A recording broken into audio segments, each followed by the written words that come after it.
sus aportes sobre las hipótesis o preguntas de investigación. Hagamos esto y luego hacemos un receso, ¿sí? A ver, ¿qué ideas se les ocurre de preguntas de investigación o de hipótesis? Para ir yo escribiéndolas acá y haciendo el ejercicio de formulación de estas hipótesis. A ver, chicos, chicas. ¿Quién quisiera aportar aquí? A ver. Diana. Yo había leído una parte donde decía y resaltaba que la influencia del maíz podía, o sea, como que nosotros notar que sí había la presencia de aves en la UNAL y también mencionaban el clima, estaciones y comparaban también según los años. A ver, Y Diana, perdón. Tratemos de plantear una para dejar este tiempo también para tus compañeras, por favor. ¿Con cuál de esas tres te quedarías tú? la presencia de maíz. Ya, la presencia de maíz. A ver, o pongamos el cultivo de maíz. ¿Qué cosa hace el cultivo? ¿Qué cosa nos muestra el artículo? Con la presencia de las aves, El o maíz, sea, las atraía porque ajá, de eso se alimentaba. contribuye a una mayor abundancia de aves, podemos decir, ¿no? Sí. Ya, para comenzar. Listo, Diana, muchas gracias. A ver, déjenme ver. Ahora, Santiago, adelante. ¿Qué nos plantearías tú de lo leído? Yo tuve una idea concreta acerca de las aves en Lonal, o sea, en una pregunta de investigación que puede ir en torno a este contexto, sería de qué manera la presencia de aves en la UNAL, No se escucha bien, Santiago, está entrecortado. de qué manera la presencia de aves en la UNAL ¿Ah? contribuye contribuye al control de plagas, porque muchas son, o sea, pueden comer insectos, otras son de rapiña, entonces pueden controlar los ratones y eso. Eso yo considero Ya, que es muy importante. ok. Podría ser una pregunta que surge de lo visto allí, ¿no? De repente, muchas gracias, Santiago. ¿Algo más que surja ahora a partir de lo que está en el documento tal cual, en el artículo? A ver, déjenme ver quién está. Michael, Micael. Sí, profesora. Justo por un lugar del artículo encontré que un cuervo, si no me equivoco, estaba comiendo vísceras de pollo. Entonces me gustaría plantear en qué medida la presencia de comida o desperdicios humanos afectan la presencia o ausencia de qué especies de aves.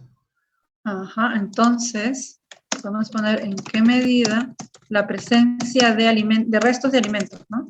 De Claro, alimentos humanos que caen al piso, humanos, viceversa. ajá. ¿Qué más era, perdón? Afecta a la presencia de las aves. Ya tenemos aquí otra pregunta, ¿ok?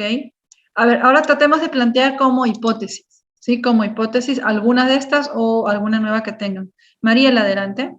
Mariela. Sí, hay algo muy interesante que me pareció en ese artículo, que cómo la urbanización afecta a la abundancia de aves. Y le podríamos plantear como hipótesis. ¿Cómo plantearías la hipótesis, Mariela? ¿Cómo crees que podríamos plantear la hipótesis? Recuerden que la hipótesis ya no va con signos de interrogación, ¿no? ¿Se te ocurre, Mariela? Que la presencia de la urbanización de humanos afecta a la abundancia de aves. Ok. A ver. A ver, una más y luego vamos precisando en estas. A ver, déjenme ver. Gracias, Mariela. A ver, María Belén. En tema de hipótesis, podría ser si tal vez los cultivos, porque incluso había muchas aves que iban para los campos frutales, entonces se podría tomar como que acaso los campos frutales son los que atraen mayor cantidad de aves de un tipo de especie o algo por el estilo.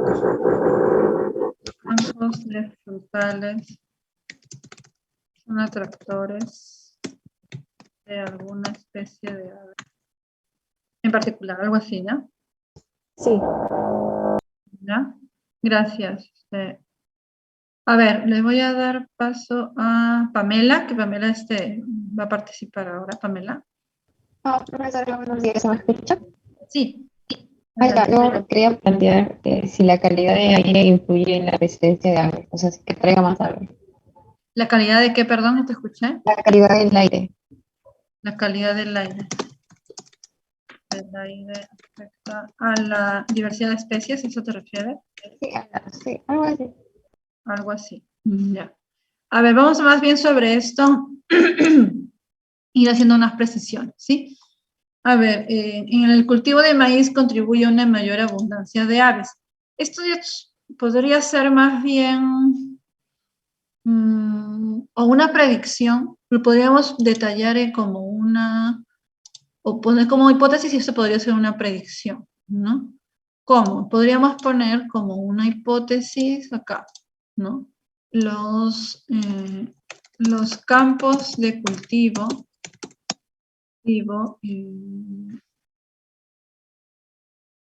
puede ser los tipos de campos de cultivo, o los campos de cultivo en general, ¿no? Contribuyen con una... Hay que distinguir dos cosas también, ¿no? Una mayor diversidad. Lo que es diversidad y lo que es abundancia. Eso lo vamos a ver más adelante, pero vamos a ir precisando, ¿sí? Cuando hablamos de diversidad estamos hablando de especies diferentes, de abundancia estamos hablando de número de individuos. Entonces, lo que apunta, el artículo apunta tanto a diversidad y abundancia. En el caso del cultivo de maíz, puede ser que haya ciertas especies particularmente en ese cultivo de maíz, ¿no? Que es algo que nos muestra el artículo. Entonces, una hipótesis puede ser los cultivos o la presencia de cultivos, la presencia de campos de cultivo contribuyen con una mayor diversidad de especies. O incluso podríamos poner la presencia o número de diferentes especies en campos de cultivo contribuyen con una mayor diversidad. Porque aquí vamos precisando las variables, ¿no? Entonces, porque podríamos hablar, en el caso de presencia, podríamos hablar de número de especies cultivadas, número de cultivos diferentes, o podemos hablar de área, ¿no? Área en hectáreas. Y si ustedes hablan de cultivos diferentes, ahí es donde su predicción va directamente con el cultivo de maíz, contribuye con una mayor abundancia, y yo lo precisaría en términos de especies, ¿no? De especies. ¿Sí? Ahí yo creo que habría que precisar. A mayor variedad de hábitats, sobre mayor diversidad de avifauna. Aquí nos pone María José, ¿no? María José, y eso es uno de los puntos importantes del artículo. Vamos a poner por aquí, ¿no? A mayor, voy a ver. A mayor variedad. Chicos y chicas, escriben en el chat, escriban para todos, no solamente para mí. Sí, la idea es que todos lo vean. A mayor, ya se me movió esto. A mayor variedad de hábitats, habrá mayor variedad, la mayor diversidad de avifauna. Y eso también es algo que podemos comprobar, ¿no? Nosotros tenemos aquí, vamos a resaltar, ¿no? A mayor variedad de hábitats. ¿Y cuáles son los hábitats? A ver, ¿quién quiere mencionar cuáles son los hábitats que hay en la universidad? Que lo caracterizan de otros espacios. ¿Quién quisiera comentar sobre eso? A ver, no sé si María José misma quiere ampliar. ¿Los escuchó? Ya, ¿se me escucha, profesora? Sí. Ya, bueno, la universidad serían los campos de cultivo, las áreas verdes, en las praderas que tiene la universidad. Entonces, tenemos muchas áreas en la universidad. Tenemos tanto los campos de cultivo como tenemos un jardín botánico, tenemos arboretum, lo van a ir conociendo, ¿no? Tenemos las aulas con sus jardines intermedios. Entonces, ahí surge una pregunta importante. A ver, estoy viendo dos manitas levantadas. Una participación o dos más. Samira, que todavía no había participado. Samira, adelante. Buenos días, Miss. Yo quería ahondar más en lo que es la abundancia en las zonas urbanas, que serían más que todo las palomas, que hay en ese informe que se presenta, lo mencionan con el nombre en latín, pero te dicen que hay mayor abundancia de las palomas en las zonas urbanas y en cuanto a la diversidad, hay más en los campos de frutales y en los cultivos de maíz. Ujú. Entonces, vamos distinguiendo que hay cierta especialización, ¿no? O bueno, no, porque las palomas están casi todos lados, porque son bastante generalistas, eso vamos a hablar también. Pero vamos a ver que hay ciertos tipos de hábitats que van a tener una mayor abundancia de ciertas especies. Cada hábitat se presenta, ¿no es cierto?, en el artículo con una diversidad, ¿no? Es decir, especies diferentes de aves. Y luego cada especie va a tener una abundancia, entonces podemos ver cuál domina sobre las otras, algo que vamos a ver en ecología de población, de comunidades, perdón. Entonces, esa gran diversidad de hábitats diferentes nos indican de que podemos encontrar en cada hábitat particularidades en cuanto a especies.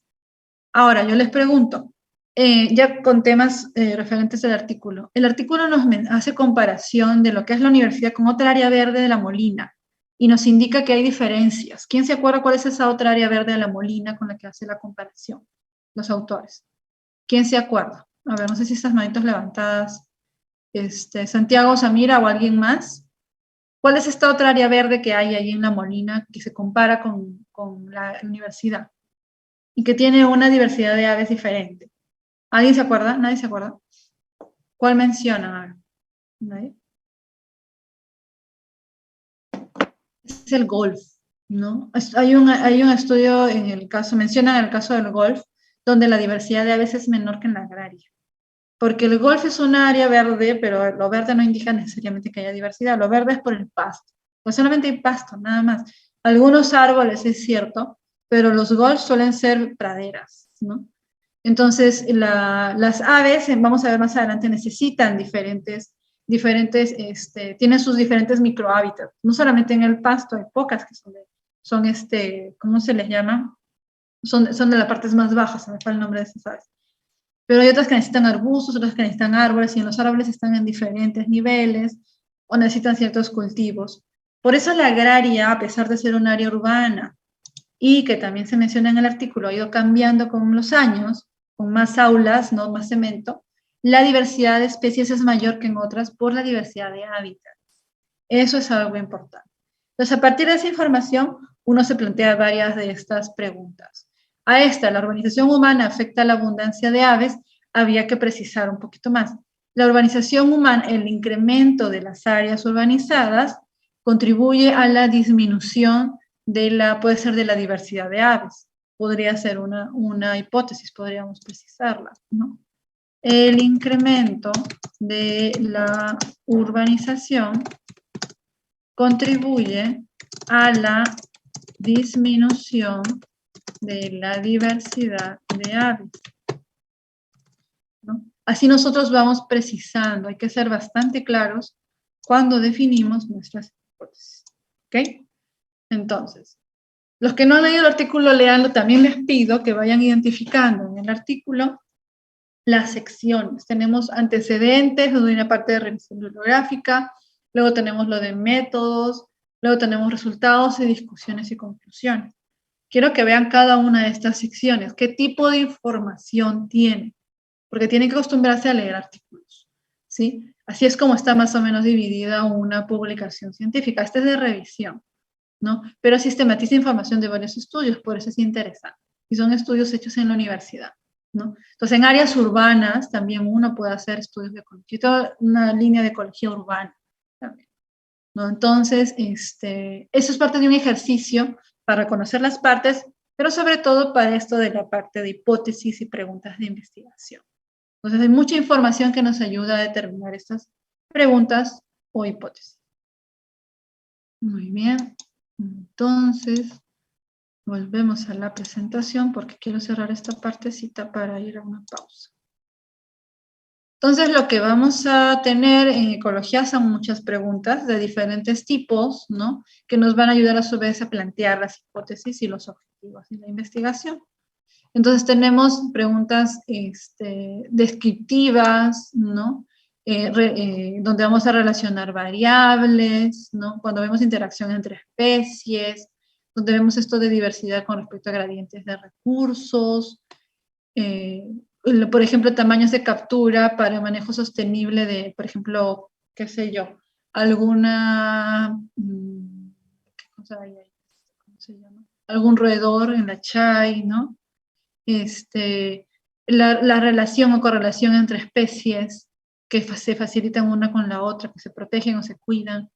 Diferentes tipos de ejemplos de investigaciones que van a tener, muchas de estas son en campo abierto, en paso ecología, ¿no? Entonces, presentan un reto, pero también son bastante interesantes en cómo se pueden desarrollar. Trataré de presentarles algunos ejemplos también a lo largo del curso, ¿sí?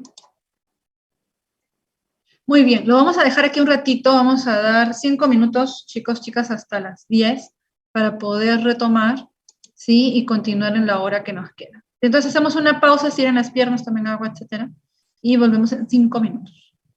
Gracias a todos y todas. Bueno, ya son a las 10:01. Regresamos.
Listo, chicos, chicas, ¿están allí?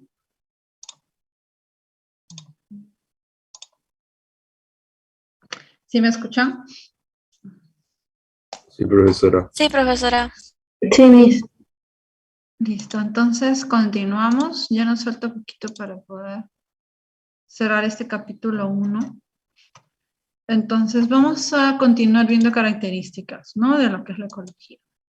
Entonces hemos visto el método científico, es importante porque ustedes lo van a ir viendo a lo largo de sus carreras y sus cursos, y la ecología se rige por los mismos principios del método científico y lo van a ir viendo a lo largo de los 5 años.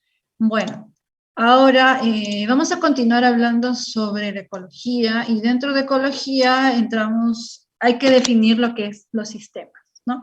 Entonces, cuando hablamos de sistemas, estamos hablando de un conjunto de elementos que son partes o eventos que generalmente se pueden separar, pero también vamos a ver que hay interacciones, ¿no? Entre estos sistemas, estos elementos del sistema.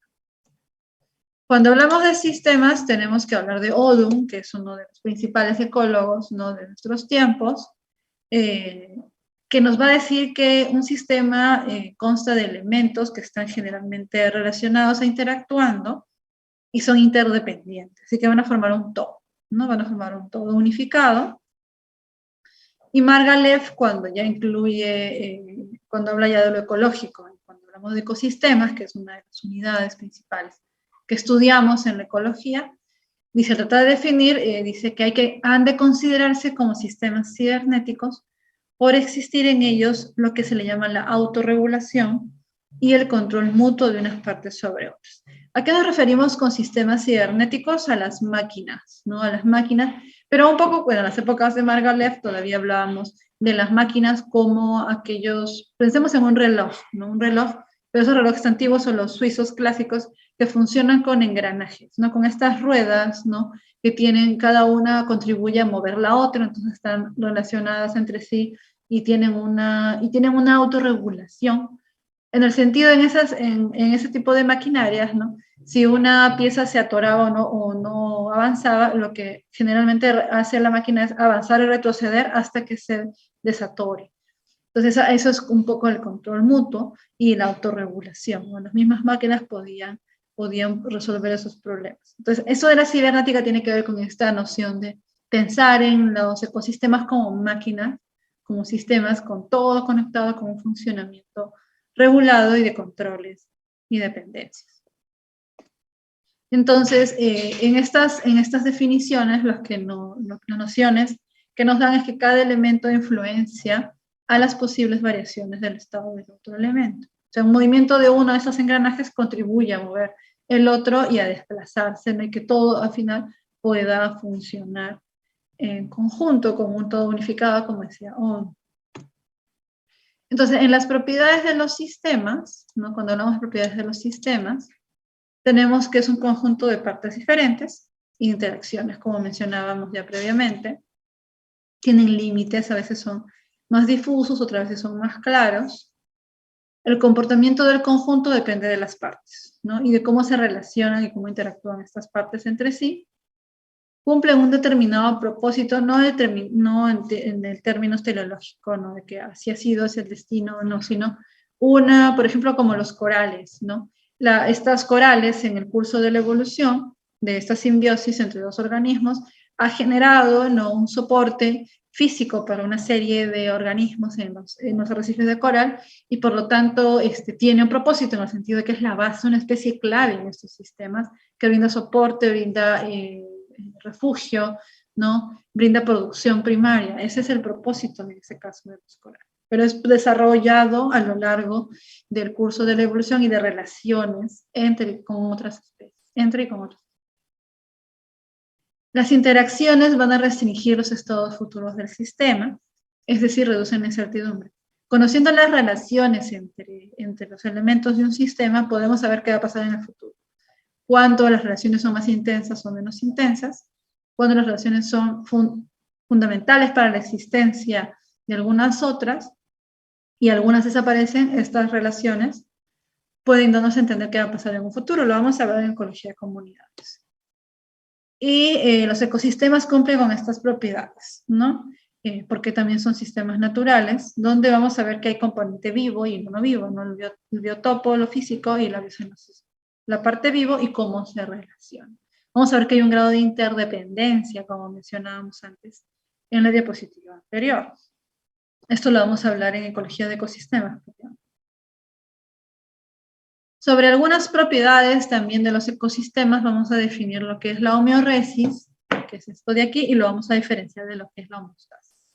Recordemos primero la homeostasis, ¿no? Cuando hablamos de homeostasis tiene que ver con estos puntos de control muy específicos que hay, ¿no? Puntos fijos, que existen a nivel de órganos o de tejidos o de procesos fisiológicos, que de hecho tienen un detonante o un componente genético muy fuerte. Son mecanismos que están codificados, porque se liberan enzimas, se liberan proteínas, como en el caso de la homeostasis de la glucosa, ¿no?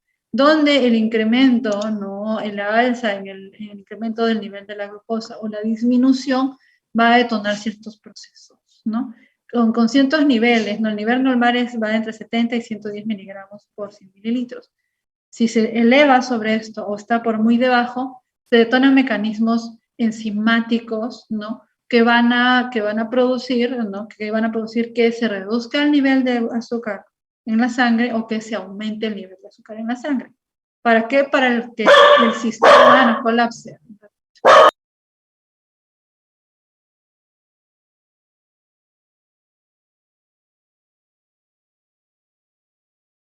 Disculpen. Silencio. Entonces, esto es lo que ocurre con homeostasis. Estos mecanismos que estimulan la liberación de la insulina o que estimulan la liberación del glucagón en la sangre para la reducción de la cantidad de azúcar o el aumento, son codificados genéticamente. ¿no? Entonces, en cierto punto se activa. Eso es un punto fijo. En el caso de los ecosistemas, lo que tenemos es que no hay estos controles en puntos fijos, sino más bien que estamos viendo procesos como una forma de tendencia o flujo. Eso lo vamos a observar en el caso de sucesión vegetal en ecosistemas. Cuando tenemos procesos de cambio de un ecosistema, por ejemplo, de un bosque a un pastizal por alguna perturbación, ¿qué tanto este ecosistema va a ir volviendo, ¿no? De ser un pastizal a ser un bosque? Eso va a depender de la resistencia, la resiliencia del ecosistema, ¿no? Esa es la homeoresis, ¿no? Esta tendencia a volver a un estado original previo al de una perturbación que puede ser una deforestación, puede ser un incendio, ¿no? Entonces volver a su dinámica original, que es una dinámica de bosques con mucha vegetación, ¿no? Y no son brincos, ¿no? Sino son procesos, son tendencias y flujos. Entonces no se da en un momento fijo, porque en la naturaleza no hay momento, no hay cosas que se puedan predecir, no sabemos en qué momento va a haber una perturbación, ¿no? A menos de que sean perturbaciones controladas por el hombre, no sabemos cuándo va a venir un incendio en un bosque, puede ser mañana, pasado, ¿no? Entonces, luego de eso, ¿cómo se recupera un ecosistema? ¿Cuál es esa tendencia? Esa es la homeostasis. No es un momento fijo, como sí lo es en la homeostasis, y esto ocurre a nivel de organismo hacia abajo. Entonces, estas son parte de estas diferencias, ¿sí? Luego lo que tenemos, en el caso de de ecología, es algo referido a las propiedades de los sistemas, ¿no? Y hay un concepto que es un poco más reciente también, que es el de ciclo adaptativo. Cuando hablamos de ciclo adaptativo, cuando ya hablamos de ciclo, ¿no? Entonces con eso ya nos viene la idea de que no hay una linealidad en el desarrollo de los ecosistemas, sino que los ecosistemas están pasando por etapas, ¿no? Por etapas. Entonces esas etapas tienen que ver con cómo los ecosistemas van cambiando y se van adaptando a ciertas condiciones.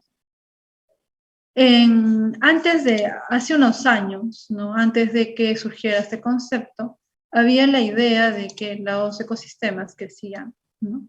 Crecían, se desarrollaban, ¿no? Y llegaban a un punto que lo conocemos en sucesión como un estadio clímax o de madurez, ¿no?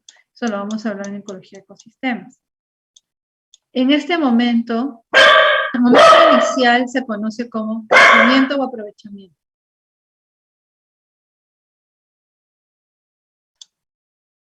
Se llama como de crecimiento o aprovechamiento de nutrientes, ¿no? Donde están creciendo las plantas, eso es un bosque.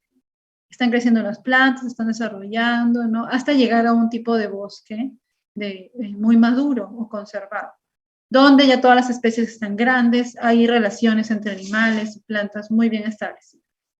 Cada una de estas fases tiene un nombre. Esta es la fase R, la fase K, la fase omega y alfa. En este momento es que cuando está creciendo un bosque, es que aumentan las conexiones o las relaciones entre las especies y se hacen cada vez más estrechas, ¿no? Y aumenta, digamos, que la biomasa, la cantidad o número de especies, las abundancias, que se conoce como el capital. Sin embargo, a lo largo de las últimas décadas, se ha ido reconociendo que los ecosistemas no llegan a un punto límite y ya, sino que los ecosistemas van cambiando de etapas. Cuando se llega a este estado de conservación, lo que sucede es que debe ocurrir y ocurre muy comúnmente, lo que se llama un colapso o liberación de energía, ¿no? ¿Y qué cosa es esto? Pensémonos en términos de este ejemplo, que es un sistema de un bosque forestal templado. Un bosque de tipo pinos, donde tenemos una gran cantidad donde los pinos son especies que suelen tener resina. Son especies resinosas que son una adaptación para hacer frente a estos climas de estaciones muy marcadas entre la época cálida y fría, donde el frío y la resina contribuye, entre otras cosas, al congelamiento de estas plantas. Entonces, en estos ecosistemas, y lo vamos a ver también en cualquier ecosistema, cada cierto tiempo se acumula, se caen las hojas, se caen ramas, ¿no? Los troncos o parte de los troncos se secan y se van acumulando, se van acumulando. Esta acumulación de materia orgánica en seca tiene gran cantidad de resina. Entonces, esa resina se va a inflamar, se va a prender en algún momento y se va a provocar un incendio naturalmente, ¿no? Cuando ocurren estos incendios naturalmente, se dice que estamos pasando a esta otra fase, ¿no? Que es esta fase omega o de colapso, liberación de energía. Pero luego, ¿qué pasa? Luego de ese incendio, cuando son naturales y no son muy intensos, va a ocurrir una fase de reorganización, ¿no? De reorganización en la que las semillas de los pinos y de otras especies que estaban en el suelo, porque estas semillas están como durmiendo en el suelo, empiezan a despertar por el fuego. Necesitan el fuego un poco para que la testa de las semillas sea suficientemente delgada para que pueda salir la planta. Entonces, van a contribuir los incendios y el calor a que estas semillas germinen y el bosque se va a recuperar. Entonces, viene una etapa de reorganización, la fase alfa, perdón. Entonces, con esto nos damos cuenta, y se fueron dando cuenta los ecólogos y ecólogas, que los ecosistemas presentan un ciclo adaptativo, dependiendo de las condiciones en los estadios en los que estén. Esto vamos a hablar más adelante, porque hay un concepto de resiliencia que tiene que ver con este momento de reorganización. Es más difícil que un ecosistema se recupere cuando está llegando a esta etapa clímax que cuando está en este proceso de regeneración, porque aquí toma mucho más tiempo, las relaciones entre especies están más establecidas, ¿no? Que cuando está otra vez regenerándose el bosque y están construyéndose las relaciones nuevamente entre individuos y especies. Eso lo vamos a ver más adelante en ecología de comunidad, de ecosistemas. Entonces, esto es el ciclo adaptativo, ¿sí? Entonces, los ecosistemas son dinámicos. Son dinámicos y pueden cambiar tienen etapas, ¿no? A lo largo de la vida de sus poblaciones tienen etapas, como las que se ven aquí. Ahora, otra de las propiedades de los sistemas y que vamos a ver qué aplica para los ecosistemas es de si estamos hablando de sistemas cerrados, aislados o abiertos. En los sistemas cerrados estamos hablando de que no hay un intercambio de materia, no por el tipo de sistema, que pueden ser barreras, pero tienen algún tipo de intercambio de energía. Para esto estamos hablando de algún tipo de materiales, ¿no? Por ejemplo, algún reservorio metálico, ¿no? Que si bien está encerrando algún compuesto dentro, el metal transporta calor, ¿no? Transporta energía, entonces entra energía y también va a disipar luego, cuando se enfría. Pero hay lo que se le llaman los sistemas aislados, pues tiene que ver más con los sistemas estos teóricos, físicos, donde no hay ni intercambio ni de materia ni de energía, ¿no? Y luego hay otros sistemas que se les conoce como los sistemas abiertos, donde sí hay un intercambio de materia y un intercambio de energía. Ahora yo les pregunto, los ecosistemas, los sistemas ecológicos, ¿qué tipo de sistemas son? ¿Cerrados, aislados o abiertos? ¿Ustedes qué dirían? ¿Qué tipo de sistemas son los ecosistemas? Gustavo. Profesor, abierto. Son abiertos. No sé si Valesmi, ¿podrías decir por qué son abiertos? Valesmi, que levantaste la mano. Sí, Miss, creo que porque todas las actividades que se realizan, o sea, también el entorno que tiene un ecosistema, ya sea el agua, el viento, los animales, influyen, empiezan a tener como un ciclo de todo lo que puedan, de todas las actividades que se puedan realizar, y tanto los sistemas abióticos también influyen en los sistemas bióticos, ¿no? En todos los animales. Entonces, por eso creo que sería un sistema abierto. Hay intercambio de materia, de energía, la forma en la que se alimentan, la energía que reciben los animales y todo eso. Lo vamos a ver en ecología ecosistemas, así es como dices, y vamos a ver cómo va fluyendo, ¿no? La energía, ¿cuál es nuestra principal fuente de energía en los ecosistemas? ¿Cuál es? Y que está ahí y va a estar por mucho tiempo. El sol. El sol. La energía solar. Es el sol, la energía solar. Nuestra principal fuente de energía de ahí se va transformando, lógicamente, ¿no? Y entra el sol y se disipa en la forma de calor. Y la materia va circulando, ¿no? ¿Cómo va circulando la materia? ¿Cómo es una forma de que entre materia a un ecosistema? ¿Qué nutrientes entran a un ecosistema? ¿Mediante ¿Sí? la alimentación? mediante la alimentación o la nutrición de las plantas, ¿no? Las plantas van tomando nutrientes del suelo, estos nutrientes entonces forman parte del tejido de las plantas son productores primarios, entonces eso también contribuye a este desarrollo de tejido. Luego los animales herbívoros comen las plantas, entonces va circulando, luego los animales se mueren y esos nutrientes vuelven otra vez al sistema. Pero también hay una forma de entrada de estos nutrientes, pero a partir de, o animales que se mueven de un sitio a otro, o por el arrastre de nutrientes por el agua, ¿no? O porque la atmósfera está transportando nutrientes como el nitrógeno, como el carbono, ¿no? Que se transporta por el aire. Entonces, esa es una forma en que también están entrando o se van los nutrientes en el ecosistema. Como una lluvia, ¿no? Un ecosistema de bosques de neblina, va arrastrando una parte de los nutrientes de los suelos y va llegando a las partes bajas, que son los bosques de llanura, ¿no? Entonces esos nutrientes salen del ecosistema de bosques de neblina y llegan a los bosques de llanura, a los bosques amazónicos de llanura, ¿no? Digamos, una forma, y lo vamos a ver en ecosistemas, cómo es que estos nutrientes van a ir moviéndose también, ¿no? ¿Cuáles son estos mecanismos? Estamos hablando, de hecho, de sistemas abiertos. Ahora, otro concepto importante cuando hablamos en ecología es el de la retroalimentación, ¿no? Que es un proceso que va a ayudar a que un medio interno se mantenga relativamente constante. Cuando hablamos de la homeostasis, estamos hablando de mecanismos de retroalimentación, ¿no? Vamos a recordar entonces un poco de esto, porque los ecosistemas tienen estos mecanismos de retroalimentación. Entonces vamos a ver que los elementos formados por influencias recíprocas constituyen un circuito recurrente que se llama feedback o la retroalimentación. Ustedes lo van a encontrar en inglés como el feedback, ¿no? Y estos procesos de retroalimentación pueden ser negativos o estabilizadores, y aquí es importante porque luego vienen las confusiones. En este caso, en ecología, los procesos de retroalimentación negativa estabilizan, o sea, son buenas. Y las positivas desestabilizan, pueden llevar un sistema a colapsarse, ¿no? Entonces vamos a ver a qué se refiere cada uno de estos procesos de retroalimentación. Tenemos, por ejemplo, aquí un caso, este es un diagrama, y lo vamos a ver con ejemplos, ¿no?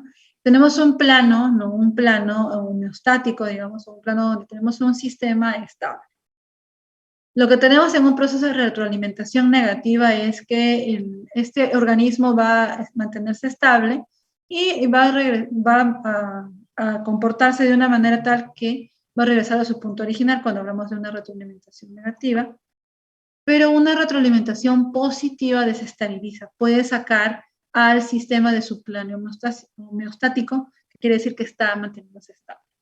Algunos ejemplos de retroalimentación negativa tenemos en el caso de mecanismos de homeostasis, ¿no? En un sistema, en términos de individuo. ¿Qué pasa cuando nosotros tenemos mucha fiebre o estamos en proceso de congelación? Cuando tenemos mucha fiebre, ¿qué es lo que ocurre? Empezamos a sudar, ¿no? Porque mediante la sudoración, mediante el agua, una de las propiedades del agua es que contribuye a reducir, entonces, al liberarse agua se reduce la temperatura corporal, sea de una planta, de un animal, lo que sea, ¿no? Entonces, nosotros sudamos para reducir nuestra temperatura, ¿no? Entonces, por eso cuando tiene fiebre empieza a sudar, a transpirar, la transpiración. Por otro lado, cuando estamos en una localidad muy fría, ¿no? En los altos Andes, ¿no? En unas montañas, en los glaciares, y se pasa cierto límite de temperatura, no tenemos suficiente cobertura en ropa, empezamos a tiritar, ¿no? Empezamos a tiritar, ¿por qué? Porque ya nuestra temperatura bajó tanto que el cuerpo automáticamente, no le dice empieza a temblar, el cuerpo automáticamente empieza a temblar, ¿por qué? Para aumentar la temperatura. Esos son mecanismos de retroalimentación negativa. Aumenta la temperatura, sudamos para reducirlo. Cuando hay fiebre, sudamos para reducirla. Es un mecanismo de retroalimentación negativa opuesta. Si la temperatura baja mucho, tiritamos para subirlo. Es un mecanismo que contribuye en sentido opuesto para estabilizar, ¿no? Estabiliza. ¿Qué ocurre en la retroalimentación positiva? Más bien la respuesta estimula mecanismos que la provocaron para alejarla del umbral. Eso puede dañar el sistema y puede generar colapso, la muerte del organismo. El congelamiento, cuando ya se pasó, a pesar de que tiritamos, el frío sigue incrementando, entonces el organismo se va a enfriar cada vez más, cada vez más. Entonces sigue disminuyendo la temperatura, el organismo se va enfriando. Entonces ya llega un punto en que ya no va a haber forma de retornar a la temperatura original. Entonces sigue enfriando y el organismo va a seguir enfriando. En el caso del sobrecalentamiento, sobre todo cuando estamos, por ejemplo, en un desierto y no hay agua, la temperatura se incrementa, la temperatura corporal se sigue calentando y ese calor asimismo va a hacer que esta temperatura, en la temperatura interna y externa, siga calentándose más y el organismo se sigue calentando y colapsa, muere. ¿Cómo lo podemos ver en términos de un sistema ecológico o lo que evaluamos en los niveles, diferentes niveles de integración de la ecología? ¿Qué pasa cuando hablamos de una población? ¿No? Una población se mantiene dentro de su plano, digamos, homeostático, es decir, estable, cuando tenemos la natalidad, pero el proceso que genera la estabilidad de esta población, ¿no? que hace que dure en el tiempo, es un proceso de retroalimentación negativa, que va a ser la muerte. La mortalidad hace que no tengamos poblaciones tan grandes que esa población en un momento se va a acabar el alimento, no va a haber suficientes recursos para todos, entonces la población puede colapsar y desaparecer. Entonces, ¿cuál es lo que promueve la retroalimentación negativa? La mortalidad. Entonces, hay la natalidad y tenemos una alta tasa de mortalidad y aquí disminuye la población y llega como a un punto inicial o más o menos parecido al inicial y la población entonces puede persistir en el tiempo. Pero, ¿qué ocurre si por ciertas condiciones hay un proceso de sobrepoblación? ¿Qué podría llevar a que haya una sobrepoblación, chicos, en una población? ¿Qué podría determinar que haya un gran incremento de la natalidad y la mortalidad ya no regule? ¿Qué puede ser? A ver, chicos, chicas, ¿alguien podría comentarlo? ¿Qué podría influenciar? ¿Evander? Profesora, no sé, yo pienso que debería tener demasiados recursos por un breve tiempo, ¿no? Y toda la población así se reproduciría más y luego esa cantidad de recursos caería y ahí sería el problema, ¿no? Así es. No, eso podría ser una. A ver, Miguel, ¿tienes alguna otra idea? Sería la falta de recursos, como también mencionó mi compañero, y creo que también podría afectar y por ende podría afectar el ecosistema alrededor de donde habita esa población, por así decirlo. Primero, un exceso de recursos, ¿no? Primero, cuando hay un boom de recursos, como lo que ocurre, por ejemplo, en la costa norte cada cierto tiempo llueve, ¿no? Por el evento del Niño. Entonces tenemos que hay un incremento de pastos. Entonces lo que ocurre es que muchos roedores aparecen las plagas de roedores. Entonces tenemos una sobrepoblación de ratones. Ya existían ratones, pero con los pastos que producen estos granitos de los que se alimentan los ratones, es un alimento ideal. Entonces tenemos más recursos y entonces hay un aumento de la población y una sobrepoblación. Pero como ustedes bien dijeron un ratito, después hay un momento en que decae esa alimentación y la población puede llegar a colapsar en algún momento, ¿no? Sí, ¿quién quería comentar algo más? Yo, Sí. Santiago. Otro factor que puede producir sobrepoblación o superpoblación sería una alta tasa de natalidad y una baja tasa de, digamos, de decesos provocados por un aumento de, digamos, de recursos, como ya fue mencionado, y también por una baja tasa de depredación.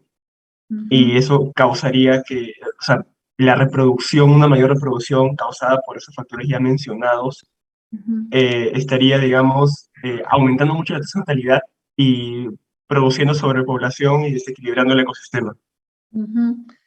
Una combinación de factores nos puede llevar a eso, ¿no? La depredación es otro factor sumamente importante.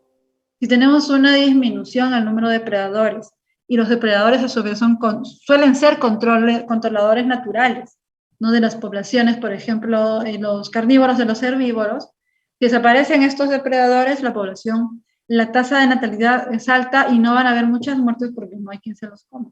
Entonces viene la sobrepoblación. pero los recursos, si en ese caso los recursos no han modificado, o sea, no han aumentado, en el caso, por ejemplo, de pastos para los herbívoros, se van a volver más bien una limitante. Entonces, va a haber un momento en que la población va a decaer drásticamente y puede haber colapso, ¿no? Entonces, esos son los mecanismos que hay de retroalimentación en los sistemas ecológicos, en los diferentes niveles, y esto lo podemos ver a nivel de población. Ahora, más bien, con respecto a la lectura que yo les mandé una lectura también muy chiquita, pero también me pareció bastante interesante, donde podemos ver el caso de procesos de retroalimentación. ¿Y quién podría comentar algo de esta lectura que les mandé, chicos, chicas? A ver, déjenme ver las manitos levantadas. A ver, Valesmi. Es con respecto a lo de los osos polares, ¿verdad? Ya hay una parte donde da un ejemplo de retroalimentación positiva, que es de los gases de los efectos invernaderos cuando se liberan, y eso hace que los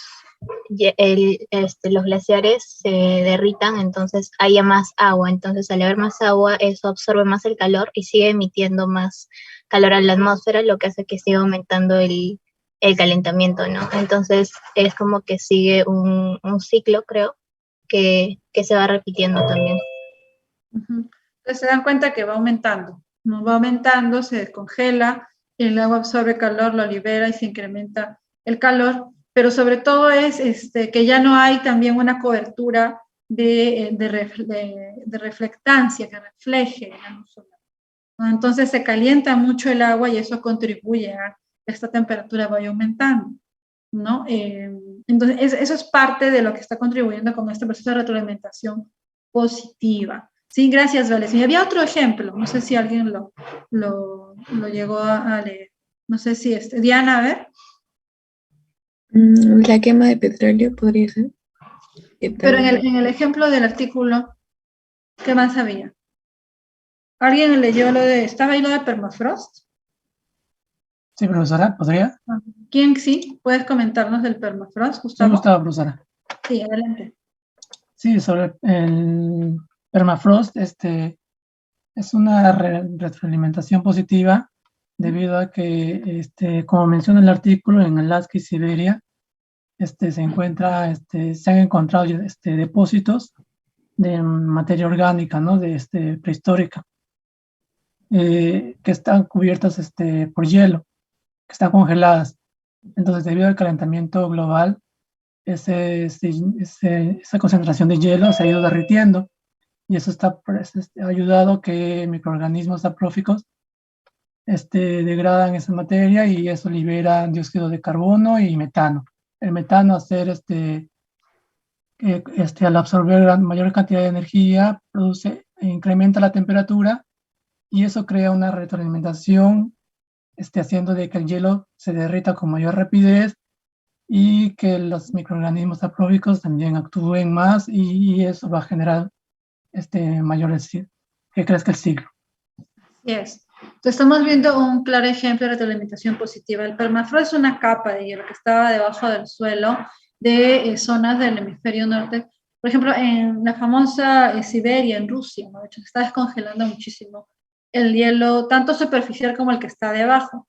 No sé si han visto, porque hay unas imágenes de unos agujeros enormes que están apareciendo en ciertos suelos de la parte más norte, el extremo norte de Rusia, unos agujeros redondos que son producto de la explosión, ¿no? De ese gas metano que se va generando por esta descomposición de la materia orgánica. Ahora que hay agua, como está congelado no pasa nada, pero que hay agua empieza el proceso de descomposición, ¿no? Entonces empieza a emitir el metano. Entonces este metano sale y se libera al ambiente, y ese metano es uno de los gases de efecto invernadero más potentes, más aún que el dióxido de carbono. Entonces ese incremento del metano en la atmósfera contribuye a incrementar la temperatura global, y ese incremento de temperatura a su vez incrementa la temperatura del planeta y se sigue descongelando el permafrost, y así todo hacia arriba, hacia arriba, hacia arriba. Ese es un proceso de retroalimentación positiva a una escala global, como el descongelamiento también de los glaciares, ¿no? Y de los polos. Entonces, tenemos varios casos, ¿no? Entonces podemos analizar, y los procesos de retroalimentación son importantes, ¿no? Los que regulan son los procesos de retroalimentación negativa, ¿no? El consumo de herbívoros, en el caso de ecología de comunidades, la depredación, la interacción-depredación, es un proceso de retroalimentación negativa que contribuye a estabilizar las poblaciones de productores primarios, ¿no? O de herbívoros, perdón, para que también hayan suficientes plantas. Eso es parte de lo que vamos a ver en comunidades. Entonces, la retroalimentación negativa es la que favorece, estabiliza. Y la positiva es la que desestabiliza y puede llevar a un sistema vivo al colapso, ¿no? Entonces, no confundirse lo negativo con... No siempre lo negativo en ecología es malo, al revés. Cuando estamos hablando de retroalimentación, ¿ok? Eso también es importante que lo recuerden, y los que no han leído esto de la lectura, por favor, hagan, ¿sí? Para que tengan una idea de estos ejemplos. Muy bien. Bueno, acá está el índice que me faltó poner acá. Luego, ¿no? Luego en ecología lo que nosotros hablamos mucho en términos de modelos, ¿no? O usamos modelos porque no podemos copiar todo lo de la naturaleza, ya sea en una computadora, en una máquina, etcétera, para poder analizarlo, para poder entender, ¿no? Sino que los modelos son una forma de simplificar los fenómenos de la naturaleza o del mundo real para poder entender estas situaciones complejas. Y sobre todo porque hay un interés desde hace ya mucho tiempo, no solamente de entender, sino también de hacer algunas predicciones de lo que va a pasar, ¿no? Entonces, esto es parte de lo que ha surgido también con la pandemia, ¿no? ¿Qué pasa si en un futuro surge otra vez una pandemia como esta, o hay un bicho parecido? ¿Cuántos serán los afectados? ¿En qué tiempo? Ya tenemos información, ya tenemos data para poder hacer algunas predicciones. Hay modelos verbales. Yo lo que estoy haciendo, por ejemplo, lo que hicieron hace un ratito, lo que hizo Gustavo del permafrost, explicándolo en la lectura, es un modelo verbal. Nos va explicando lo que él ha leído en esta pequeña lectura, y podemos tener una idea de la situación. Luego están los modelos matemáticos, ¿no? Los que nos van a ayudar justamente con data numérica y con algunos algoritmos a poder hacer algunas predicciones, y son esos modelos matemáticos que se incluyen en las computadoras para poder hacer, con modelos computacionales, hacer algunas predicciones o hacer algunos esquemas, ¿no? Que representen esta realidad, que ha sido primero, o sea, cuya información se basa en datos numéricos, para comenzar. Y luego están los modelos gráficos. Nosotros en ecología solemos usar muchos modelos gráficos para poder representar esta naturaleza. Tengo aquí, ¿no? Tenemos aquí este modelo gráfico de un ecosistema, donde lo que vamos a ver son, por ejemplo, ¿no? Tenemos un sistema donde tenemos entradas y salidas de energía, donde vamos a ver cuáles son estos caminos de la energía y cómo van fluyendo dentro del sistema y cómo van saliendo. Vamos a tener componentes, ¿no? Por ejemplo, podemos tener algún fitoplancton y un zooplancton, ¿no? Que se come el fitoplancton. Esto representa las interacciones y cómo esto puede ser finalmente comido, no ser parte del alimento de algún depredador, como un pez. Finalmente un pez va a ser un depredador de lo que son los productores primarios, porque son sus alimentos. Algunos peces, ¿no? Aquí, por ejemplo, esto representa en términos también de salidas de nutrientes o de procesos de degradación de nutrientes, de la muerte de estos organismos, que pueden ayudar a nutrir, ¿no? Al fitoplancton, a su vez, el fósforo, otros micronutrientes que van a ser útiles, ¿no? Y van a contribuir a que el sistema siga funcionando. O aquí que tengamos, por ejemplo, algún organismo pequeño, algún pez pequeño que es alimento de otro, finalmente va a morir o va a liberar nutrientes y en sus procesos metabólicos va a liberar calor. Esto lo vamos a ver en ecosistemas también, ¿no? Entonces, los ecosistemas se pueden plasmar, ¿no? En forma de modelos gráficos, que solemos hacer mucho nosotros en ecología. Esto es parte de los modelos que usa el doctor Ohlum, ¿no? Que son modelos más de tipo energético, porque usan el lenguaje energético. Incluye, a su vez, tasas estimadas de flujo de energía y podemos tener para diferentes ecosistemas en la medida de que haya información, ¿no? O sea, estos son datos que han sido generados por investigaciones del flujo de energía. Por eso se usan aparatos para medir cómo está fluyendo energía, cuánto entra de radiación, cuánto sale de una planta a un animal cuando se lo come, etcétera. Eso se puede calcular.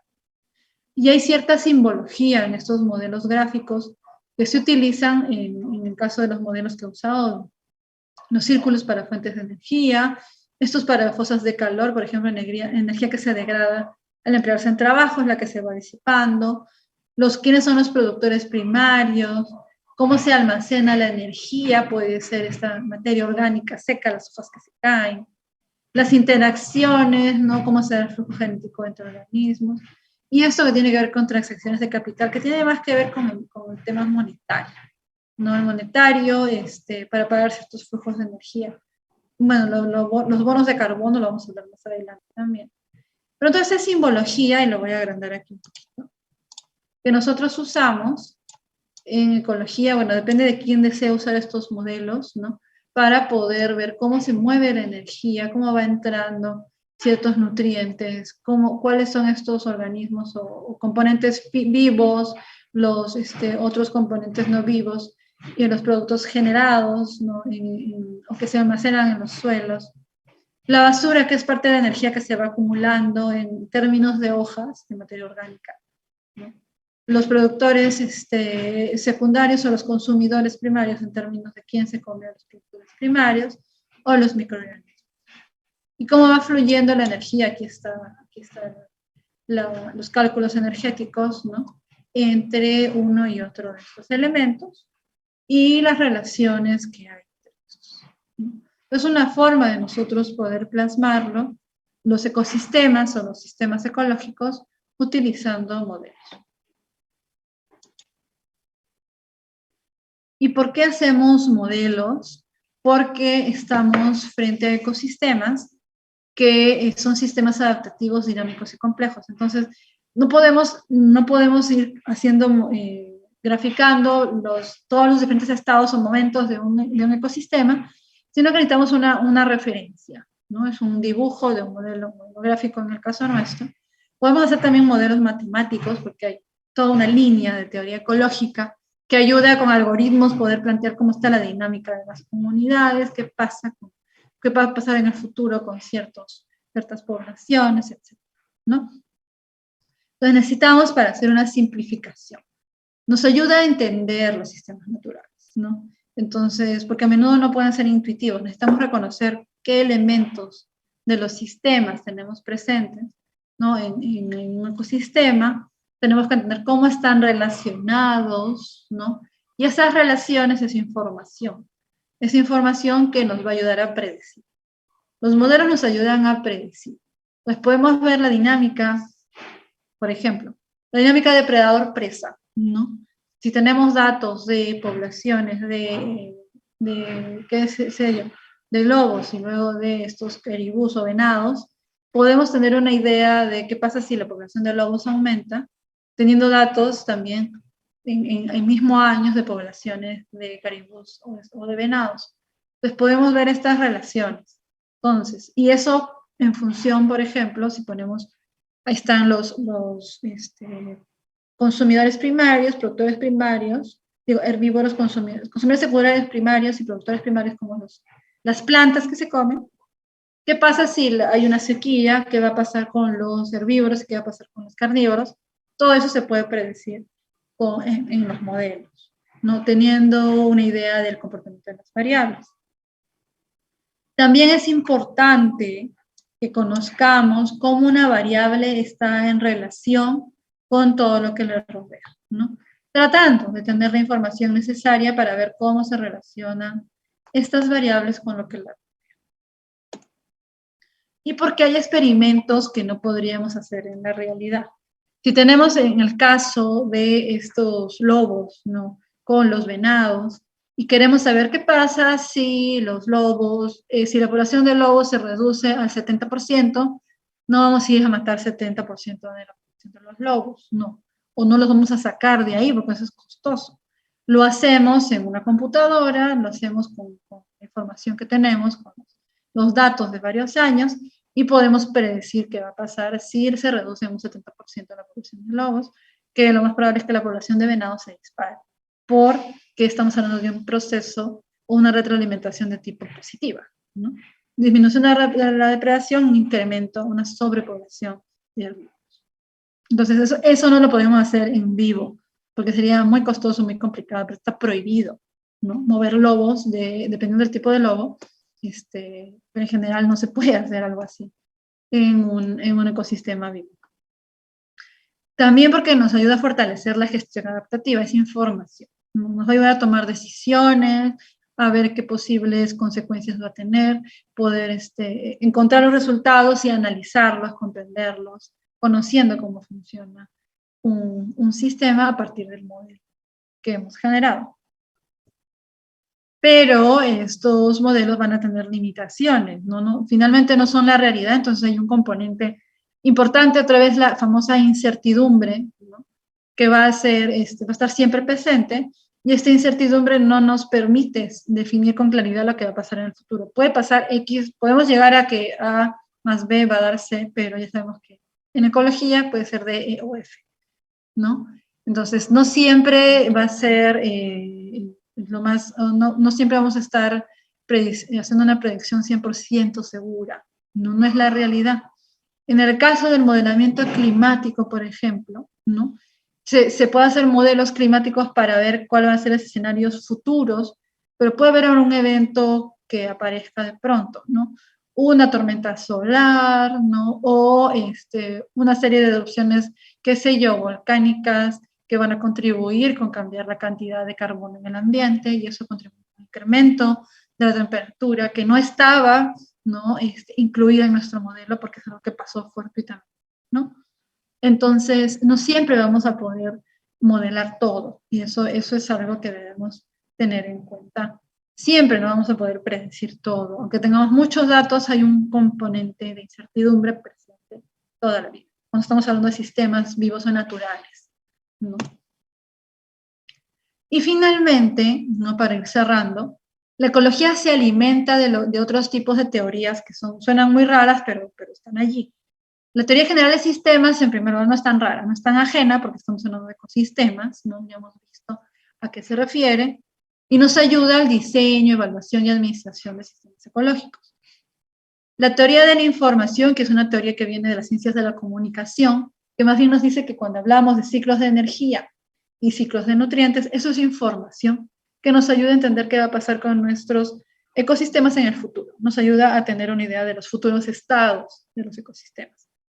Y la cibernética, que tiene que ver con las máquinas, ¿no? Es la ciencia del control y de la comunicación que Margalef y otros investigadores plantearon como una forma de poder entender los seres vivos, los ecosistemas, sus relaciones, pero también las organizaciones sociales, tanto humanas como, somos parte de los ecosistemas, en sistemas ecológicos, pero entonces la cibernética, que suena a máquinas, ¿no?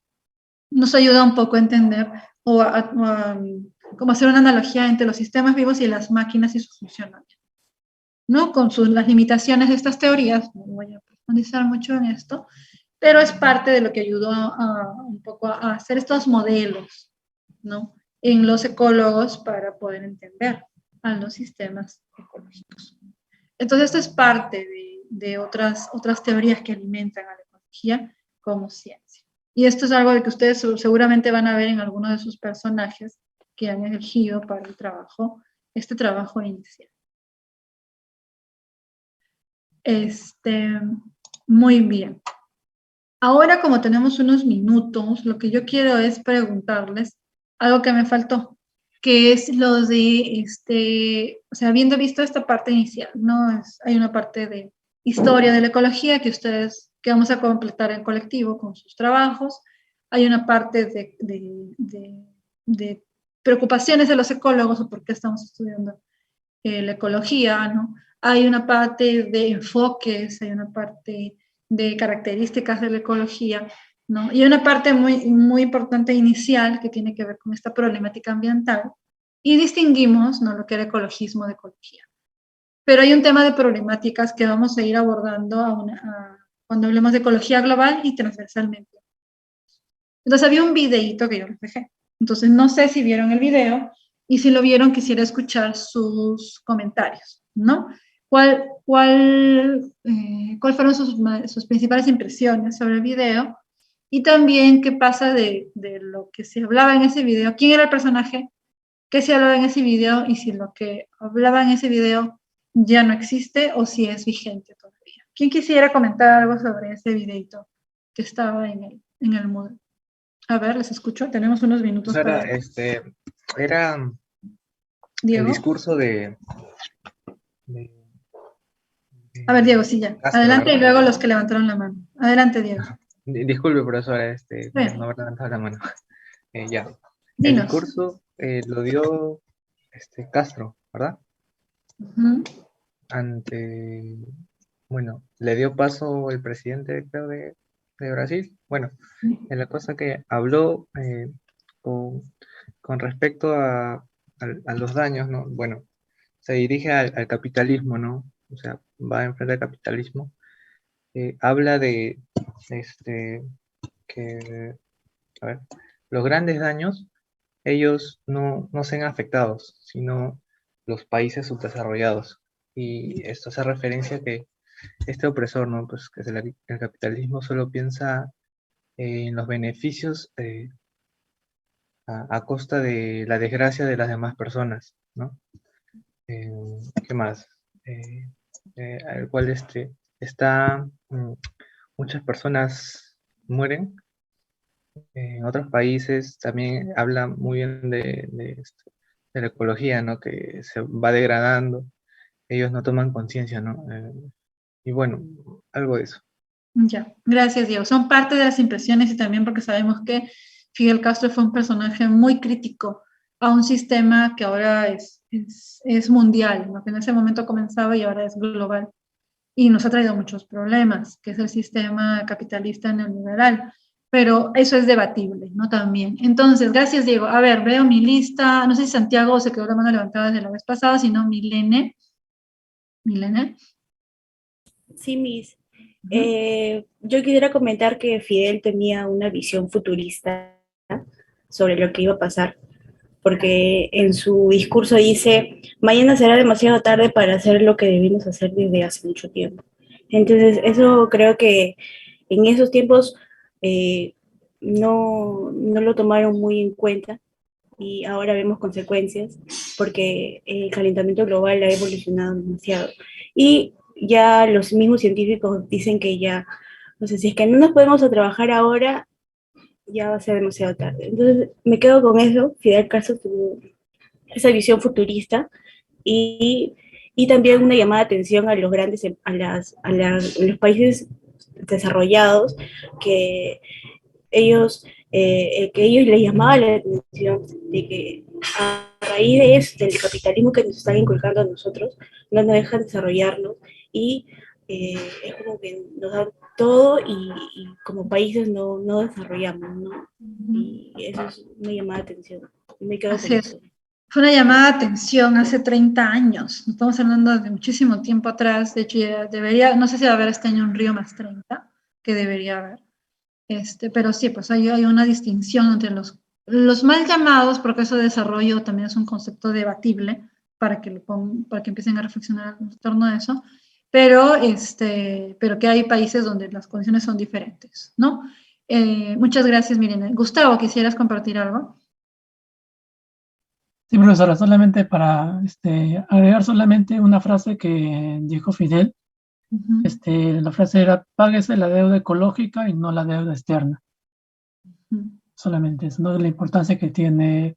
O sea, creo que eso iba dirigido a los países desarrollados, que él también mencionó que era una pequeña porción de la población, ¿no? Dijo que era un 20% más o menos, que eran quienes consumían más y quienes contaminaban más.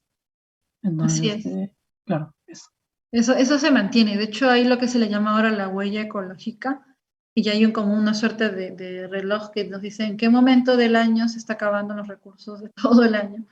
dependiendo del país, y eso se ve que es muy, y hay una inequidad muy grande con respecto a eso, ¿no? A ver, seguimos con Alison. Profesora, ¿puedo seguir yo luego? Estaba Santiago levantando la mano hace rato, ¿no? ¿Sí estabas Sí, tú? Miss, estaba levantando la mano. Pensé que se Eh, había quedado de antes. Adelante, Santiago. Ya, Miss. Yo tengo una opinión un tanto diferente con respecto a Fidel, porque yo creo que es verdad, o sea, un postulado que menciona del capitalismo como una herramienta que destruye el medio ambiente. Sin embargo, es inexacta esa apreciación, debido a que el capitalismo ha permitido, de cierto modo, que se financien proyectos también ecológicos, por ejemplo, para el establecimiento de energías limpias. Yo no considero que un capitalismo, digamos, totalmente muy abrupto sea una solución. Sin embargo, tenemos que adaptarlo e intentarlo, vivirlo, ya que nos puede ayudar a desarrollarnos como el mundo, como un mundo civilizado. Por ejemplo, Noruega y Finlandia, muchos, digamos, autores socialistas, ya socialista, en realidad tiene un sistema que se llama capitalismo de alto bienestar, que básicamente es una sociedad capitalista, pero deja sus recursos naturales de manera muy eficiente, entonces por eso no parece capitalismo, sí lo es.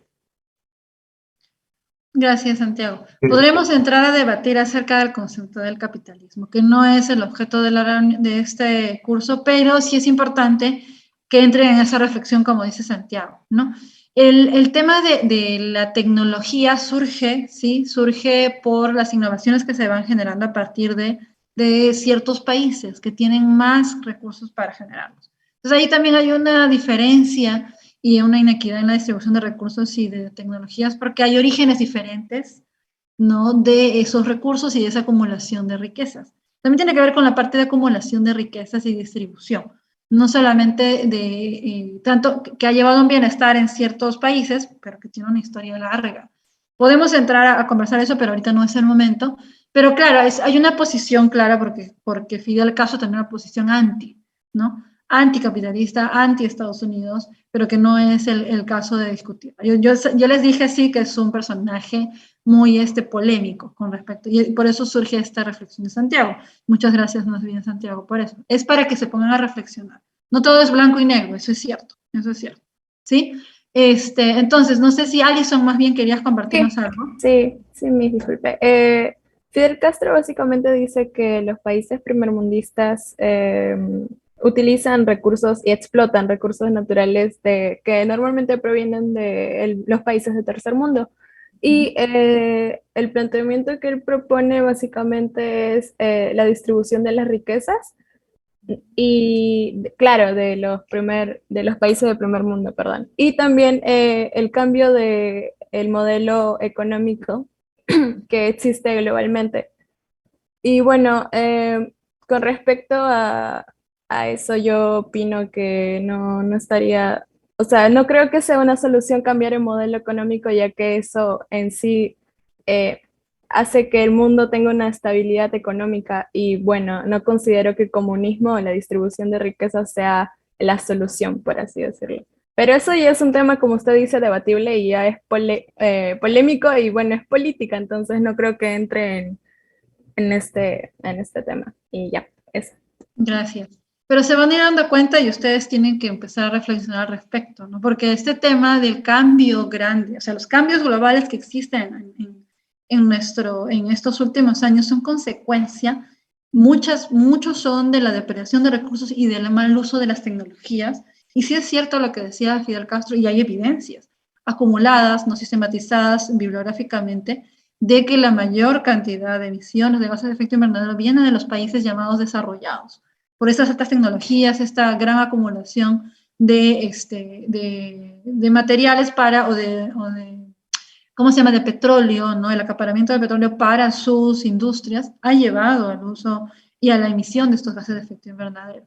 Y por otro lado, esto del uso y la intensiva depredación de recursos en el hemisferio sur o en los países menos desarrollados con respecto a los desarrollados también ha sido real, ¿no? La destrucción de los ecosistemas ha sido una consecuencia del manejo de las muchas grandes empresas, ¿no? y sobre todo de actividades como la agricultura industrial, que es la agricultura a gran escala. Entonces, eso es para empezar a reflexionar al respecto, ¿no? ¿Cuáles son estos eventos? Y eso, con eso para cerrar, lo que se menciona en ese video es vigente, a eso es lo que quería ir, ¿no? Lo que se menciona de hace 30 años todavía está en proceso. Lo del cambio climático se ha ido exacerbando justamente por estas tecnologías que todavía no han cambiado. Si no han cambiado las tecnologías limpias es porque las grandes corporaciones no lo han permitido y por las industrias petroleras no lo han permitido.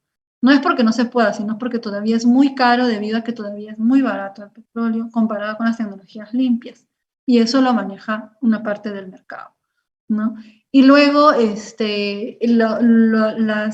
todas las disposiciones que se debieron tomar hace 30 años no se lograron. Hubo una reunión el año pasado en Glasgow para la última reunión sobre cambio climático y fue un fracaso. Entonces, no se han logrado tomar acuerdos globales para reducir las emisiones de gases de efecto invernadero. Y eso es en parte porque países como Estados Unidos y China no han firmado y no van a firmar. Y las grandes corporaciones no quieren involucrarse. Y esos son resultados de un sistema capitalista que acapara recursos y quiere mantener, ¿no? Continuamente incrementando sus ingresos, sin distribuir, a pesar de que ya también el año pasado, en contexto de pandemia, se le pidió a estas demás empresas y se les dijo a los gobiernos que debían cobrar más impuestos para llegar a una mejor distribución de los recursos, y no para todos en la sociedad. Y eso no necesariamente tiene que ser relacionado con un sistema comunista, sino es el bienestar común. No es el bienestar común. El comunismo ya es parte de una ideología o de un paradigma que ya está prácticamente no vencido, sino caducado, o se ha modificado con el tiempo, ¿no?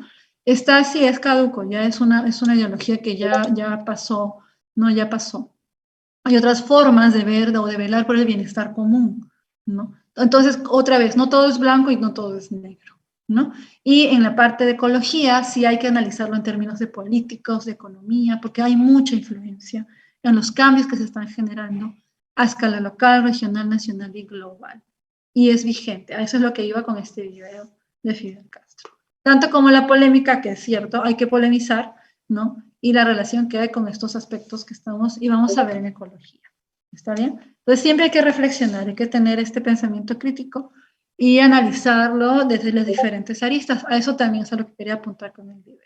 No es de imponer una posición, no, esa no es la idea. Es la reflexión en torno a eso. ¿Está bien?